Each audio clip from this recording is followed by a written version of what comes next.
আমাদের অনেক প্রবাসী ভাইরা আছে যারা বিভিন্ন কারণে, তাদের অনিচ্ছাকৃত কারণ হোক, বিভিন্ন কারণে অনেকেই বিভিন্নভাবে এই দেশের আটকে আছেন, দেশে ফিরতে পারছেন না।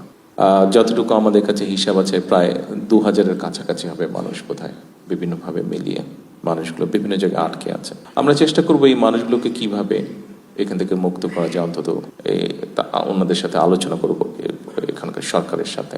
আমরা যেটা জানি, মালয়েশিয়া বললেই আমরা মনে করি যে ঠিক আছে শ্রমিক, এই শ্রমিকদেরকেও আমরা চাইছি যে পরবর্তীতে যারা আসবে শ্রমিক, ওনাদেরকেও আমরা চাইছি শুধু যাতে অদক্ষ শ্রমিক না আসে, দক্ষ শ্রমিক যেতে আছে দেশ থেকে সবাই শ্রমিক। ইভেন আমিও একজন শ্রমিক, আমি যখন কাজ করছি আমিও শ্রমিক, হয়তো ডিফারেন্ট প্যাটার্নের শ্রমিক, কিন্তু আমিও একজন শ্রমিক।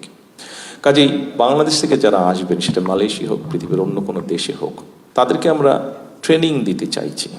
এই যে এখান থেকে আমি চায়নাতে যে যাব, এখান থেকে সেখানে তাদের সাথে আলাপ করব, এখানে মালয়েশিয়ানদের সাথে আলাপ করব, এর মধ্যে আমাদের জার্মানদের সাথে আলাপ হয়েছে, জাপানিজদের সাথে আলাপ হয়েছে, আমাদের ব্রিটিশদের সাথে আলাপ হয়েছে। আমাদের দেশে যে টেকনিক্যাল ইনস্টিটিউশনগুলো আছে, এগুলো আমরা ডেভেলপ করতে চাই, এগুলোকে আমরা আপগ্রেড করতে চাই। কি আপগ্রেড করতে চাই? আমরা কাজ করছি, আমরা বের করার চেষ্টা করছি যে আমাদের দেশের প্রায় 1.5 কোটি মানুষ পৃথিবীর বিভিন্ন দেশে আছে। এই 1.5 কোটি মানুষগুলো সাধারণত কি ধরনের কাজ করছে, 1 নম্বর। দ্বিতীয়ত হচ্ছে যে আগামী 10 বছর কোথায় কোথায় বাংলাদেশ থেকে মানুষ বিভিন্ন টাইপের কাজ নিয়ে, বিভিন্ন ডিফারেন্ট ক্যাটাগরির জব নিয়ে তারা যেতে পারে, কি সেইগুলো, সেটাকে আমরা বের করার চেষ্টা করছি। অলরেডি দায়িত্ব দেওয়া হচ্ছে সরকারের কনসার্ন ডিপার্টমেন্টকে, তারা কাজ করছে, সেটা বের করার চেষ্টা করছি। সেইভাবে করে আমরা আমাদের লোকজনকে রেডি করব। যেমন ধরেন, আমরা যদি জাপানের কথা ধরি, জাপানিজদের সাথে আমাদের যেটা কথা হয়েছে, তারা তাদের দেশে নিশ্চয়ই আপনাদের ধারণা আছে, এখান থেকে তো খুব বেশি দূরে না, তাদের দেশের পপুলেশন কিন্তু এখন মাইনাসের দিকে, অর্থাৎ তাদের দেশে বয়স্ক মানুষের সংখ্যা বেশি, কর্মক্ষম বা ইয়াং মানুষের সংখ্যা কম, তাদের দেশে কমে যাচ্ছে ধীরে ধীরে। ফলে তাদের বড় 2টো সমস্যা দেখা দিচ্ছে। এক, তাদের যে কৃষি জমিগুলো আছে, এই কৃষি জমিগুলোতে তাদের কাজ করার মানুষের সংখ্যা কমে যাচ্ছে, তার পাচ্ছে না।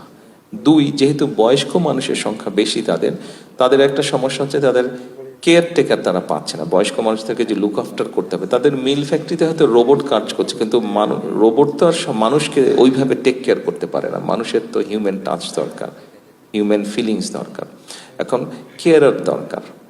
এখন সেই দেশে যদি আমরা, জাপানে যদি আমরা মানুষ এমনি দিতে চেষ্টা করি, তাহলে কিন্তু তারা নিতে পারবে না। কারণ জাপান, আপনারা জানেন, আমরা মোটামুটি জানি, একটু কনজারভেটিভ সোসাইটি 1 নম্বর, এবং জাপানিজ লোকজন সাধারণত জাপানিজ তাদের নিজস্ব ল্যাঙ্গুয়েজ ছাড়া কথা বলে না।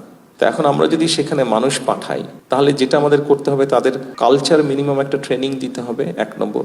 দ্বিতীয়ত, তাদের ফার্মিংটা কি টাইপের হয় সেটা ট্রেনিং দিতে হবে। তৃতীয়ত, হেলথ কেয়ারের যেটা, তাদের কাজটা কি হবে, শুধু পাঠিয়ে দিলে তো হবে না। যদি পুরুষ হোক, নারী হোক, যদি হেলথ কেয়ারের হিসাবে যায়, হেলথ কেয়ারের মিনিমাম বেসিক কতগুলো ট্রেনিং আছে।